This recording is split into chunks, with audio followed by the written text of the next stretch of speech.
प्रार्थना गर्न छोड्नुहोस् whatever जेसुकै किन नहोस्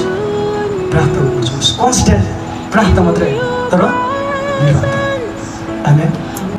आमेन प्रभुसँगको पर्सनल सम्बन्धले चाहिँ तपाईँलाई टाढोसम्म तपाईँ जान सक्नुहुन्छ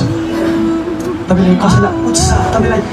कसैलाई उत्साह नदिँदै गर्दा पनि तपाईँसँग प्रार्थनाको जीवनलाई जिउन सक्नुहुन्छ इफ तपाईँको पर्सनल रिलेसन प्रभुसँग स्ट्रङ छ आमेन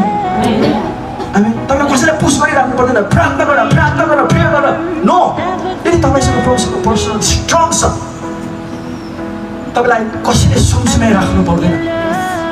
तपाईँलाई कसैलाई सुमसुमाइ राख्नु